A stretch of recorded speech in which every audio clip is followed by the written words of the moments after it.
me, arise, my darling, my beautiful one, and come along.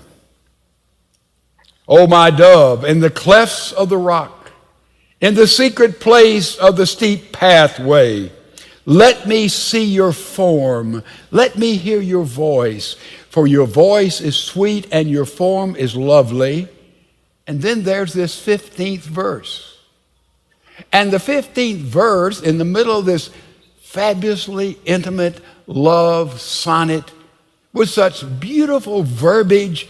Oh, I mean, if we had this kind of verbiage in expressing love, it would be, in this beautiful verbiage, there's almost a sound of a cymbal clash. Shkoom! Because you bump into this verse. Catch the little foxes for us, the little foxes that are ruining the vineyards while our vineyards are in bloom. What is that all about?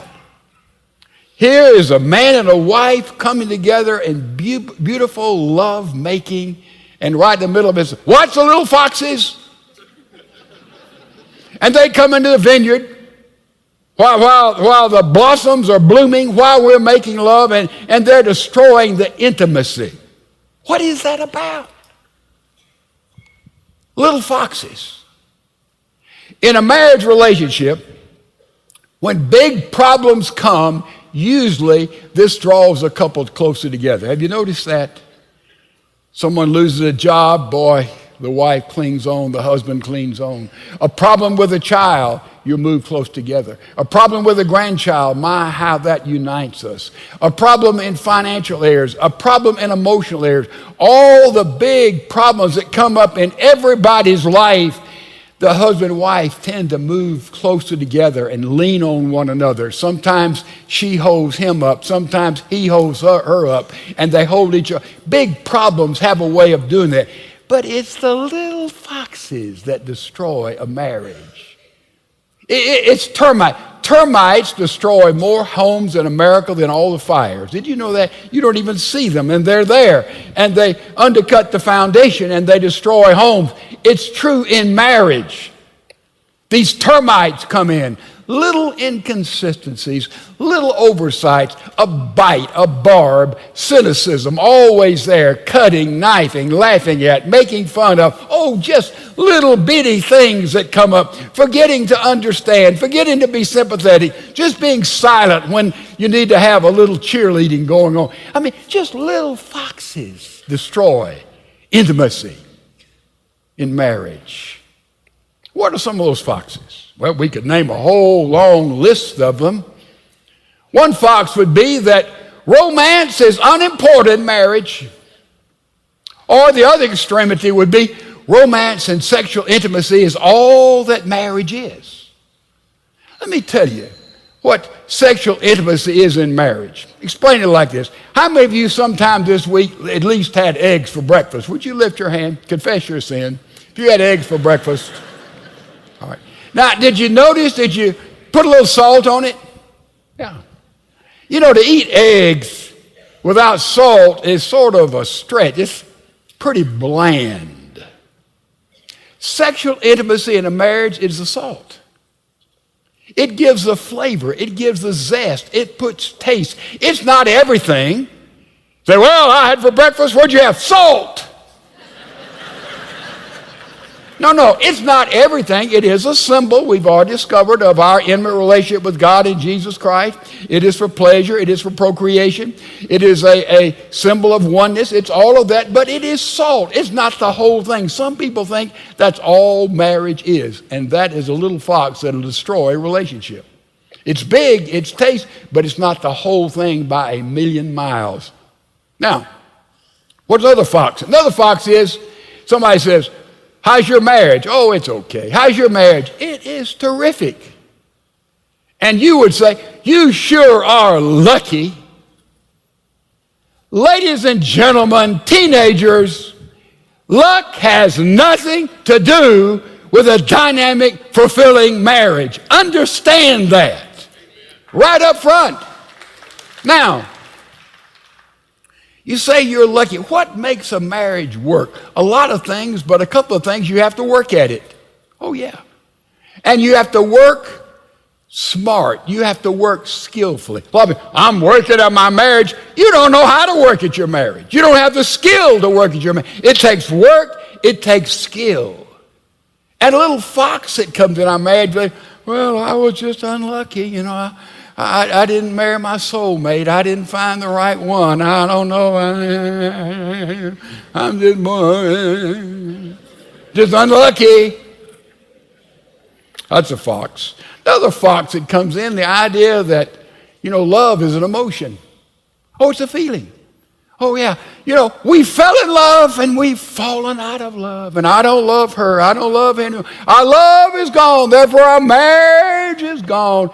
Who told you love is a feeling? Love is something you do. So the idea that love is a feeling, it's an emotion, it's something you do, and the emotions follow along. When you live with your mate with understanding, with listening, and then you try to figure out exactly how God has uniquely wired them, let me tell you something. Love will be there, and that emotion will come. Let me give you what happens to marriage. Let me show you a verse of Scripture you have never heard of that's applied to marriage. Turn left if you're in Song of Solomon. Look at the book of Proverbs. By the way, bring your Bibles to church. You can't know the players unless you have a program. Look at Proverbs chapter 14. I'm going to give you a verse you've never seen used in marriage. Proverbs 14:4. Where no oxen are, the manger is clean. But much revenue comes by the strength of the ox. Now, you don't have to be Phi Beta Kappa, an exegete, or skillful in hermeneutics to understand what that verse is saying. Any Texan understands it.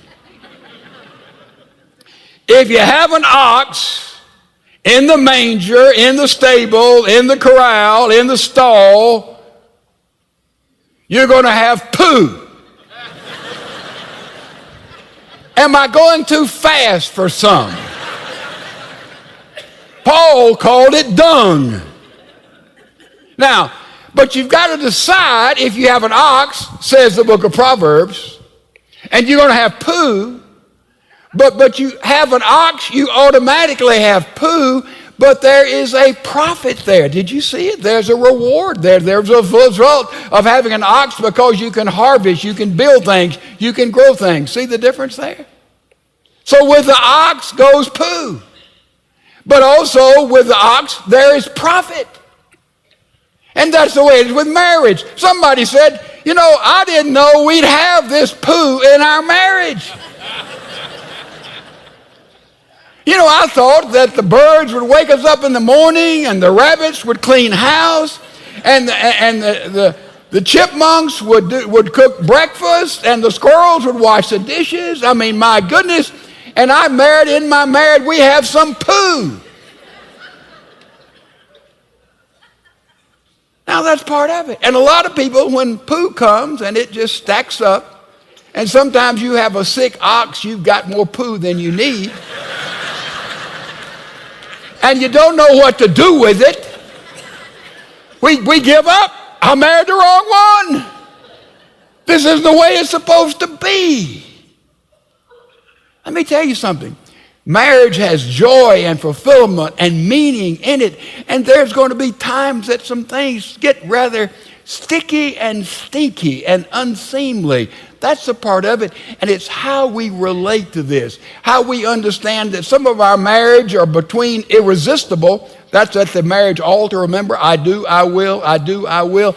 There's an irresistibility about him or about her from all the way to incompatibility. Irresistibility, incompatibility. And most of us live between those two. Irresistible, incompatible. Irresistible, incompatible. And that's where we try to abide. And when there gets so much poo there, because the man or the woman do not operate on the basis of biblical principles to make that marriage growing and exciting and deepening and widening and broadening and creative, well, it just piles up in there. And that gives an atmosphere where a third party could come into that marriage. A third party. An affair. It can be an affair with your mind when you're addicted to pornography. This is true of a lot of people who are older. Well, I deserve this. I need this. It's okay. Adultery in your mind. Jesus talks about in Matthew 5 how deadly that is. Needs radical surgery. Don't just taper off. Cut it out. Or it can be actually a third party coming in. Well, I thought that it would never happen to us. It was irresistibility, and now there's incompatibility, and I must have picked the wrong one. And so a third party can come in. And it starts so subtly. Happy hour. A lot of people get off from work. They have to go by a bar somewhere and get lubricated before they go home and face their wife or their husband. That's right. And there's an atmosphere. I can be free. There's no restraints. Don't worry about children or problems. Man, this is the place, and I really can express myself. And the whole atmosphere comes into being there that can lead to infidelity, that can lead to a mindset and a lifestyle that'll cut the rug out from under your marriage. My house, I have a security system. Go to bed at night, I mash a button, bang, it said beep. And all through my house, if you come in a window, door, the attic, anywhere else, an alarm will go off. I feel safe there because no one can come in without me knowing about it. No one can come in. Nothing can come in. A burglar can come in without me knowing about it. I thought about that, and I said, this is what we need to have affair-proof marriages. We need security systems. First of all, I'd suggest you put a security system around your life. Around your life. How do you put a security system around your life? It starts right here. As a man thinketh, so is he. We're to build in our mind the mind of Christ. Garbage in, garbage out. What you listen to, what you see, where you go, keep that mind clear. The first glance is okay. Billy Graham says, I see a lovely woman walking by. I look at her once, but he said it's that second glance. That second glance. Don't have a second glance, guys, gals. Don't do that. That's where trouble begins. You go to a football game and all of a sudden you don't even know everybody has those binoculars till the halftime when the cheerleaders come out and boy, there they go. Deadly. Deadly. Deadly. Mark my words, it begins in the mind. The Bible says we're to take every thought that comes. In other words, when here's this picture, here's this mind, when we take it and a thought comes, we deal with it and we let Christ take captive of it and we move on. It's when we take those sensual thoughts and we play with them and we turn on our pornograph and we play them over and over. See, nobody knows about that. I deserve that pleasure. We rationalize it away. That's where the trouble begins. It always begins in the mind. Always in the mind. So keep a watch over your mind. That's a part of the security system built around yourself. The other thing, your friends. If you go with friends and there's a loose promiscuity, a kind of talk, and, we're just good friends, we share all this, that's not the kind of relationship you want to be a part of. Because sometimes we wake up and say, I couldn't believe that Billy ran off with Alice, and there's couples, they were best friends. Where have you been? Pick your friends, your intimate friends, to make sure they're on the same page and there's good humor and godly relationship and fun together and activity together. But pick your friends very carefully. And what about where you work, in the marketplace? You see, we go to work, we look our best, we smile, everything, we go home and say, is that the same person? Where's all that personality? Where's all that interest? What happens to them? What do you do to protect yourself? I don't know what you do, but if you want to put a security system around yourself in the marketplace, for years I did a lot of counseling. I don't do that anymore. If I do any counseling, I sit down in the worship center. I do about that much, and I'm the worst counselor you'll ever talk with. Really, I'm terrible. I am awful. So don't go for me for counseling. I don't do that. We've got professionals. But when I did a lot of counseling as a young pastor, I realized this is a pretty intimate situation. You run into a lot of stuff. And I'd heard already that all women fall in love with their pastor and their doctor, and I didn't want to be in that chain. So when I did counseling, and I could take you right to the desk. I got a big desk. I put a big Bible in the middle of the desk, big old Bible in the middle of the desk. I would seat them over there in a chair that was very uncomfortable. And I would put pictures of my wife and my children, my grandchildren on my desk. On the credenza, I'd put a picture of my wife and my children, my grandchildren, big pictures behind my desk. I had a window, I can take you to the office, that was open that the sun would climb in and blind the person I was talking to. And if they got to me, they had to crawl over a big desk, all of my family, and a Bible. And they couldn't see because the sun had blinded them. Ladies and gentlemen, build a security system around yourself at work. You know what Paul said to Timothy in this area? He said, treat older people with respect. Treat peers, men and women, as your brother and your sister. Have that mindset. This is my brother. This is my sister. Treat younger men and women as if they were your sons and your daughters. If you'll build in that mindset, that'll help you put that security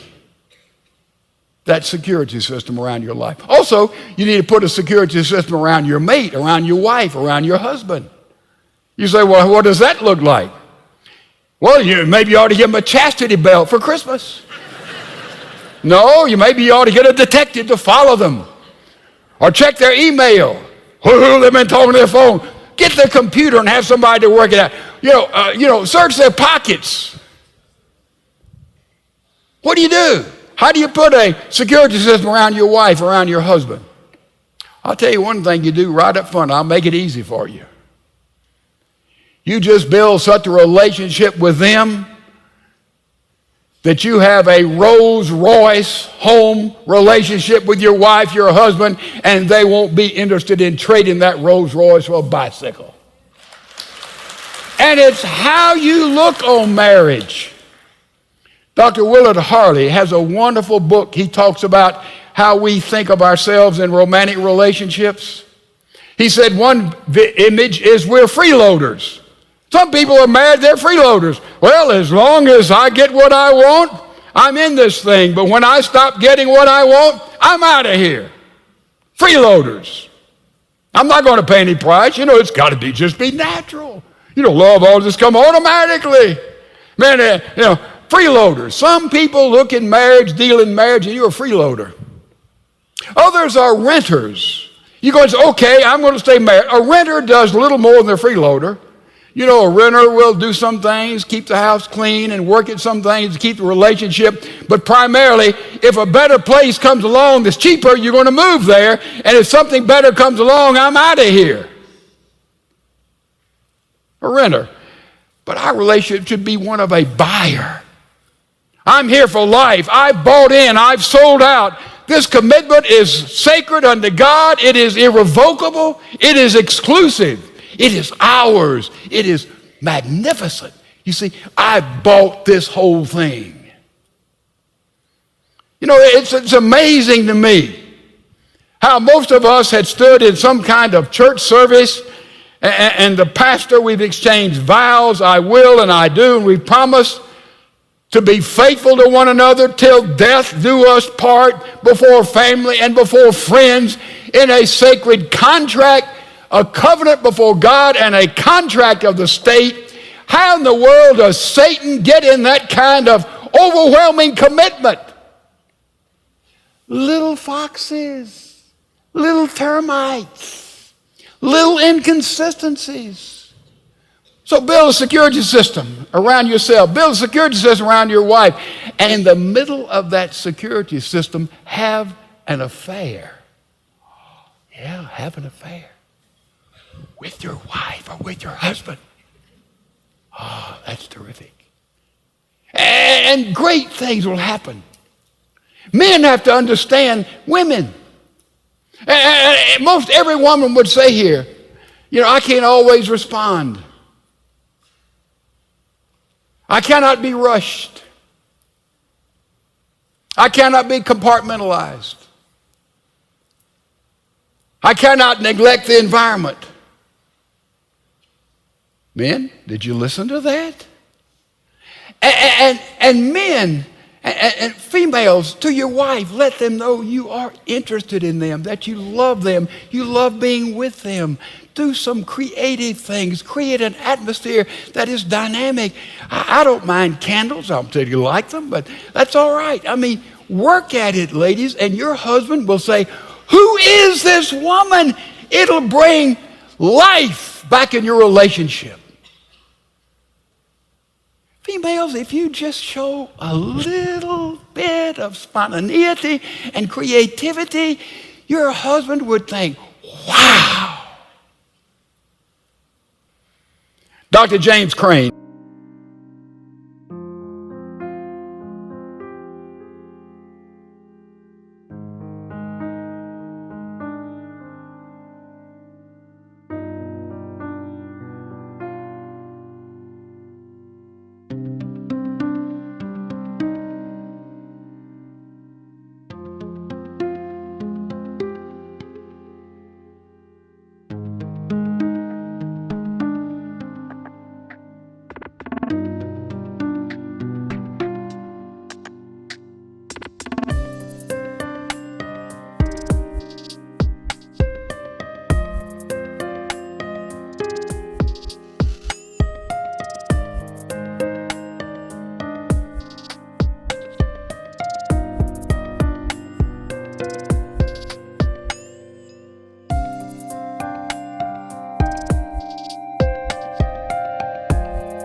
Written columns in newspapers all over America for many years. He said that a woman came to him one day, he's a psychotherapist, and said, my marriage is through. There's no love. We fell in love, we've fallen out of love, and my husband has been so negligent of me. He's just criticized me and accused me, and she said, I'm finished. 12 years is enough. I'm getting a divorce. She said, my mind is made up, but she said, Dr. Crane, I've come to you and asked you how I can really get revenge. She said, I don't want a divorce. I want revenge for these 12 years that he's just eaten out of my life. Dr. Crane said, I'll tell you what you do. Are you willing to give another month so you'll really get revenge? She said, I'm willing to do anything. I want a pound of his flesh. He said, this is what you do. Said, when you go home tonight, go fix him the best meal, his favorite meal. And said, just tell him, you love him, you want to prepare this for him. Said, I'll surprise him. She said, he'll be stunned. And he said, brag on him. Ask about what he's doing. And said, tomorrow night you come and you be ready and you be amorous and you want to be with him physically and love him. And said, love him with all your heart, with all your body, with all your soul. Just admire him and just work at the chemistry. And said, do that and please him and encourage him and cheerlead for him and ask about him and tell him how special he is. He said, do this for a solid month. And said, at the end of that month, when he is floating on cloud 9, you tell him, I hate you, I'm leaving you, and I'm getting a divorce.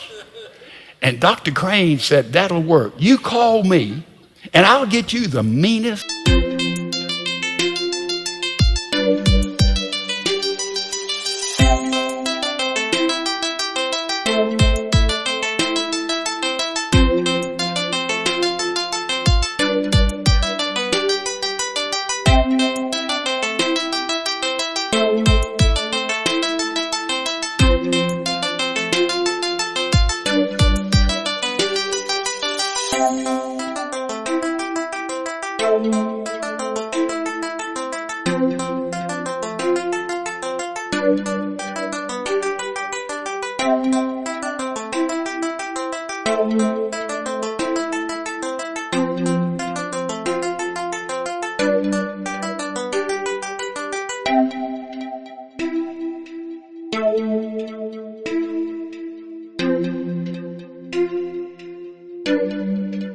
lawyer in this city, and this lawyer will take everything he has, and the rest of his life he'll be totally miserable because he'll never find a wife as fabulous as you've been to him that month.